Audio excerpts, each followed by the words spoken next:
Coach Jen here from Rise Above, and I'm here to teach you how to do a barbell row. So let's go ahead, let's jump into it. I always like to start my barbells elevated up and off the floor. And the first question I always get is, should your hands be an overhand grip, meaning that when you're holding on the bar, your palms are facing in, or should it be an underhand grip, palms facing away from the body? Honestly, we're probably pulling hairs on which one would be better than the other. I recommend doing the one that you're least comfortable with.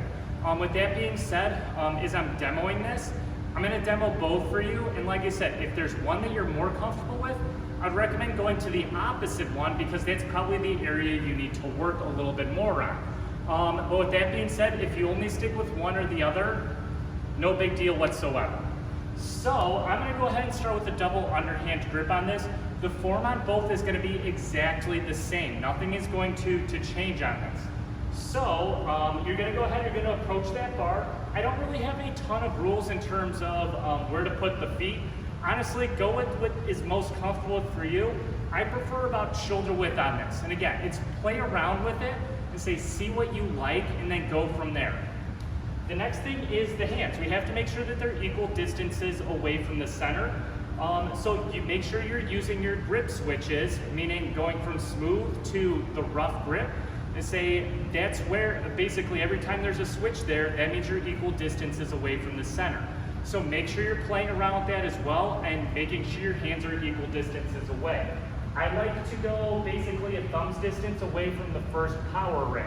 So the first thing I'm going to go ahead and do is I'm going to do a real small deadlift to get it up and off the rig, and then I'll actually take a step back. From here, you're going to go ahead and get into a hip hinge or a deadlift, and you're going to stay there. So basically, dropping down into that hip hinge as far as you're comfortable with. And say you could go further, and say you could go up higher. Just note that, and I'm going to put this down.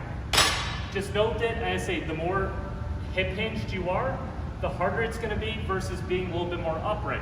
Now, that being said, you're working different sets of muscles as well. The more upright you are, you're going to hit more of the top of the back into the rear delt. And say when you're more leaned over, and say you're going to hit a lot more of the through the center of the back in the lats. I like to go a good distance in both directions, meaning right smack dab in the middle.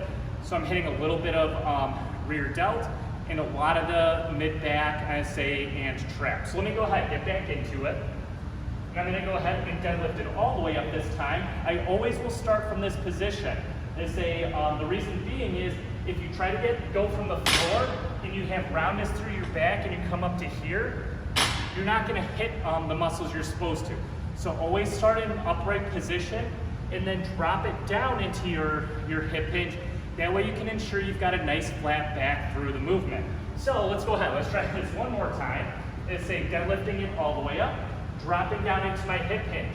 Now, basically what you're gonna go ahead and do is you're taking that barbell and you're gonna pull it up into the midsection, squeezing that back. Now, a couple things on this as we're going. Say keeping the elbows nice and tight to the body, not flaring them out, so it should be a pretty straight path through. And then you're going to bring it right back down directly where the hands end, should be below your shoulder. So let me go ahead and do a couple reps, and then I'll flip it over for an overhand grip for you. So one more time. Deadlifting it up, dropping down into the hip hinge, taking that bar, pulling it up into the midsection, and then releasing it back down. And again, keeping those elbows nice and narrow as well. So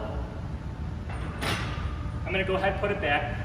We're going to switch to the double overhand now. And with the double overhand, I like to put my hand position the exact same way as I do my underhand grip.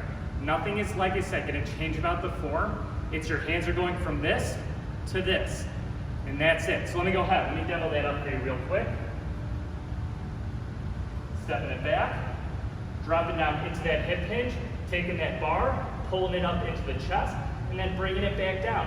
Your elbows are going to be slightly more flared on this, but that's just because of the angle that is going to be on your shoulder. No big deal though. But that's how you do your barbell row.